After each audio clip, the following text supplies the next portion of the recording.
నా చెల్లి చచ్చిపోయిందని ఆ కబురు చెప్పడానికి వెళ్తే ఆడేమన్నాడో తెలుసా అమ్మా? నా పరువు తీసి వెళ్లిపోయిన దాని శవాన్ని చూడడానికి నేను రాను, నా 3 కొడుకులు రారు. ఏంటి, 4వ కొడుకుని ఎలా తీసుకురావాలో నాకు తెలుసు. ఇంట్లో 3 పిల్లలుండగా 4వ పిల్లాడు కావాలని ఎందుకు అడుగుతున్నారు? వాళ్ళ మావయ్య దగ్గరే పెరగనివ్వండి. ఏంటే, 3తో పాటు 4వ వాడు కూడా అన్న దగ్గర ఉంటేనే అన్నిటి మీద అధికారం ఉంటుంది.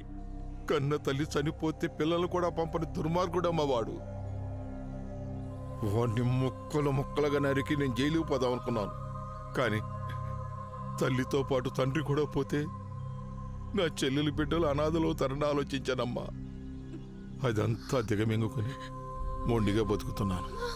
వాళ్ళమ్మ చచ్చిపోయిందనే బాధ గుండెల్లో దాచుకోవటమే కాకుండా నా తల్లి చనిపోయిన ఈ పవిత్రమైన చోటికి నాన్నని తీసుకొస్తాను, అన్నల్ని తీసుకొస్తానని వాగ్దానం చేశాడమ్మా. వాడి కక్ష తీరబోయే రోజు వచ్చింది. అది మీ వల్లే జరగబోతోంది. రేపు వాడు పంచాయతీకి పిలుస్తాడు. పిలవాలి.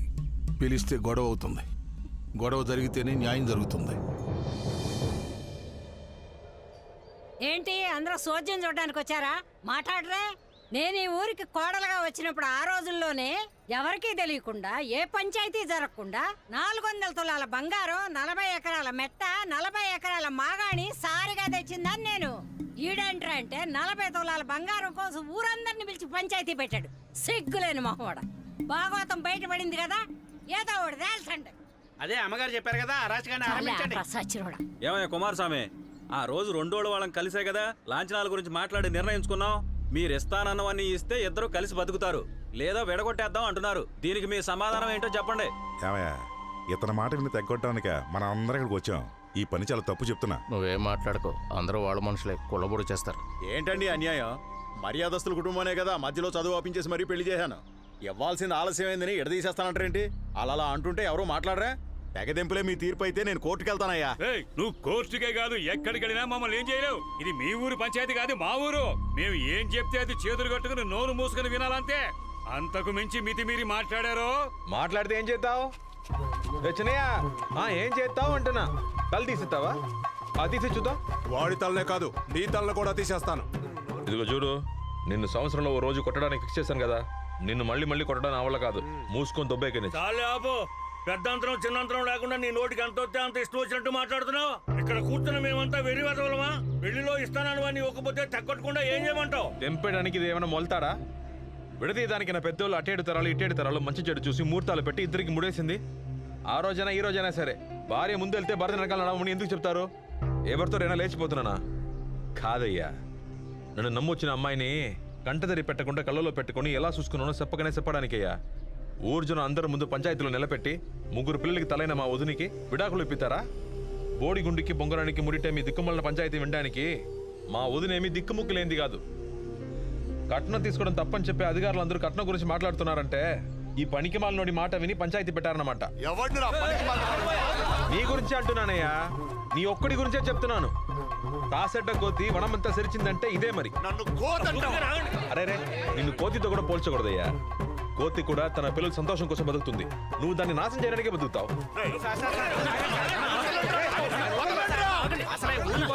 ఊరి మధ్యలో ఊరేసేయగలడు, జాగ్రత్త. ఊరేస్తాడా వాడు?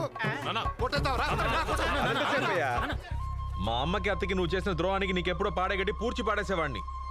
మా అన్నల కోసం నిన్ను ప్రాణాలతో వదిలేశాను. చూడనా, సిన్నోని నాతోను చెప్పించుకోకు. ఈ మనిషి మాట విని వదినకి ద్రోహం చేయాలనుకున్నావు అనుకో, నీకు మంచి సావే రాదన్నా. మనకు ఆడదాన్ని ఉసురు మంచిది కాదన్నా. అది పెళ్ళం ఉసురు తగలడం అసలు మంచిది కాదు. నీ పిల్లల్ని రోడ్డు పాల్చేకన్నా తండ్రి మీద పగ తీర్చుకోవడం నాతోనే పోనీ. నీ పిల్లల్ని కూడా అలా తయారు చేయకు. మర్యాదగా పిల్లల్ని వదిలి తీసుకెళ్లి సంతోషంగా ఉండు. ఏదో మన తల్లి పుణ్యమాన్ని నీకు ఉద్యోగం వచ్చింది. నీ తల్లి పుణ్యం వల్ల ఉద్యోగం వచ్చిందా? రే, నా పుణ్యం వల్ల ఉద్యోగం వచ్చింది. ఏంటది? నీ పుణ్యం వల్ల ఉద్యోగం వచ్చిందా? మావయ్య, ఏది ఒకసారి గుండెల మీద చేసుకుని చెప్పు. ఉద్యోగం కోసం ఎమ్మెల్యే డబ్బులు అడిగినప్పుడు నువ్వేం చెప్పావు? ఏం చెప్పాను? ఉద్యోగం కోసం ₹1 కూడా ఇవ్వనండి. నా సొంత ఊర్లో తహసీల్దార్గా ఉండి ఏం ప్రయోజనం? డబ్బిస్తేనే ఉద్యోగం అంటే అలాంటి ఉద్యోగం నా కొడుక్కి వద్దు. బడి పిల్లలకి బస్ డ్రైవర్గా పోతాడు, లేదంటే బస్ స్టాండ్లో పల్లీలు అమ్ముకుంటాడు. నాకెందుకయ్యా? అవునరా, అదే మాట చెప్పాను. ఏంటి ఇప్పుడు డబ్బేమైనా చెట్లు కాస్తున్నాయా? అడిగినప్పుడు పీకి ఇవ్వడానికి? కాస్తే నువ్వు పీకి ఇచ్చేస్తావు. బావా చూసావా, ఇది మీ నాన్న ఒరిజినల్ కోణం. నీ ఉద్యోగం కోసం ఎమ్మెల్యే అడిగిన డబ్బులే కాక మీ అమ్మగారి ఇల్లు కూడా రాసిచ్చాడురా. తన కోసం పెట్టుకున్న ఇంటిని నీ కోసం రాసిచ్చాడురా. ఏయ్, ఏం జరుగుతుంది ఇక్కడ? ఏ కనపడలేదా? ఈ ఊళ్ళో మంచి జరిగినా చెడు జరిగినా ముందు నిలబడి ఎంత సాయం చేసుంటాను. నిన్నగాక మొన్న పుట్టినవాడు మాట్లాడుతుంటే వింటూ కూర్చున్నారంటే. చూడు శివ, నేను ఇప్పటిదాకా సంపాదించింది ఇకపై సంపాదించబోయేది మీకోసమేరా. మీకు కాక నేను ఇంకెవరికి ఇస్తానురా? మీకు ఎప్పుడైనా కష్టమేంటో చూపించారా? చూడు, ఇది నీ జీవితం. తప్పుడు వాళ్ళ మాట విని తప్పుడు నిర్ణయాలు తీసుకోకు. మీ నాన్న ఏం చేసినా మీ మంచి కోసమే చేస్తాను. ఏంటి బాబు శివ, మీ నాన్న ఎంతో గొప్ప మనిషి. అలాంటి ఆయన్ని బాధ పెట్టొచ్చా? నన్ను అడిగితే మీ నాన్న చెప్పింది అస్సలు తప్పు అనిపించట్లా. మీ మంచి చెడ్ల గురించి మీ నాన్నకే బాగా తెలుసు. చూడన్నా, ఈ దొంగన కొడుకుల మాట విని తల ఆడించావనుకో, ఆళ్లతో పాటు నిన్ను కూడా చంపేస్తాను. చంపితే లోపల ఎన్నాళ్ళైతారేంటి? 10 రోజుల్లో బయటకు వచ్చేసి మావయ్య నన్ను పెంచినట్టు నేను నీ పిల్లల్ని పెంచుతాను. గుర్తెట్టుకో, ఎదురు ఆశించి బతికేవాడు మగాడు కాదు, ఎదిరించేవాడే మగాడు.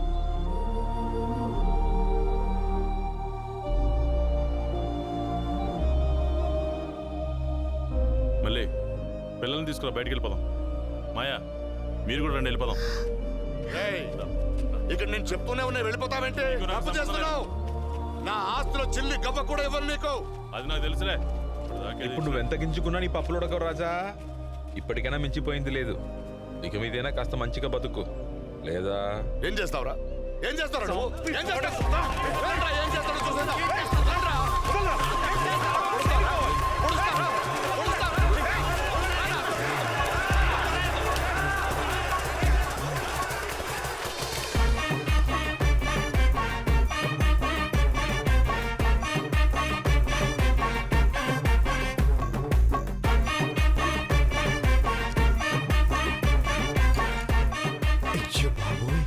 ఇదేనా నోరు ముంచడం అంటే? ఒరే బామ్మర్ది, నా జీవితంలో ఇలాంటి పంచాయతీ నేను ఎప్పుడు చూడలేదురా. నోరు మీరా, నేను ఆపుకోలేకపోతున్నాను.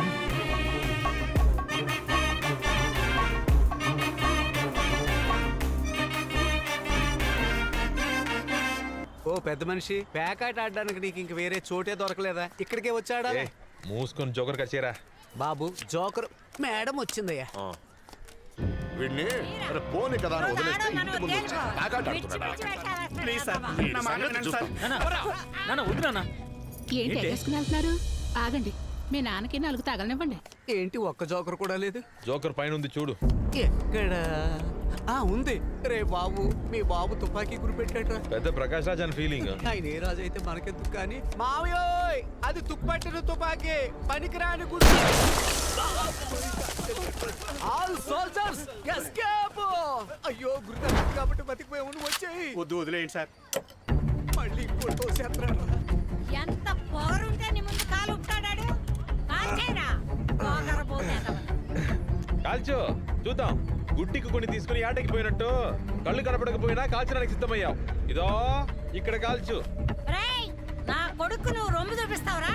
4 ఉన్నారుగా, ఒకడు పోయినా పర్లేదు, కాల్చేరా. కాల్చు, మీ అమ్మ కాల్చమంటుందిగా.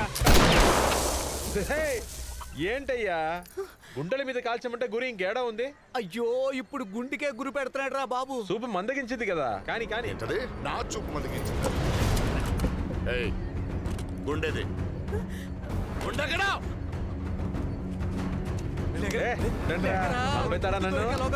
బెదిరిపడికి భయపెడతాను అనుకుంటున్నావా? మీరు ఆగండి. ఫిరంగి పేల్సా పట్టించుకోను, ఈ లమ్మకి గడికి భయపెడతానా? చంపేతాడంట.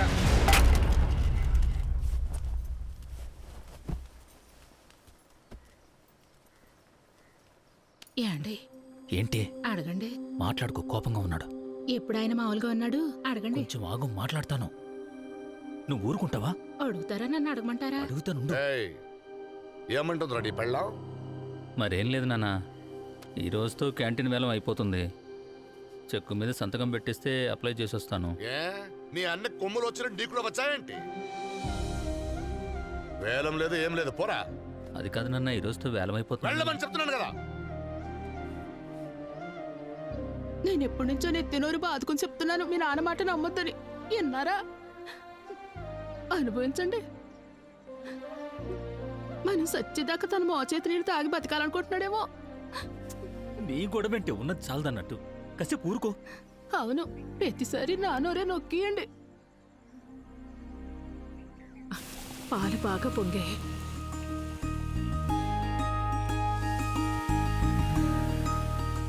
పిల్లా పాపలతో సంతోషంగా ఉన్నా. అంతా మీ చలవే పెదనాన్న. చిన్నాన్న బాగున్నావమ్మా? బాగున్నాను. నాన్న చిన్నోళ్ళకి ముందు అమ్మా. నేను ఇస్తానులే, నువ్వు తీసుకో. సరే ఇవ్వు. తీసుకోండి మావయ్య. సరే అమ్మా, చల్లగా ఉండు. ఏంటిదినా ఇల్లు బాగుందా? సంతోషమేనా? చాలా సంతోషంగా ఉందయ్యా. ఒక ఆడది గంజినీళ్లు తాగి బతికినా గౌరవంగా బతకాలనుకుంటుంది. నేను నా భర్త పిల్లలతో ఈ రోజు ఆనందంగా ఉన్నానంటే దానికి కారణం నువ్వేనయ్యా. నీ మేలు మర్చిపోలేను. నన్ను ఆశీర్వదించయ్యా. నువ్వు నన్ను ఆశీర్వదించమంటావేంటి? నీది కూడా మా అమ్మ పేరే. నాకు నీ ఆశీస్సులు కావాలి. అన్నా ఇలా రానా, నన్ను నువ్వు ఆశీర్వదించండి. బాగుంటావయ్యా. నీలాంటి మంచి మనసు ఉన్నాడు ఎప్పుడు బాగుంటాడురా.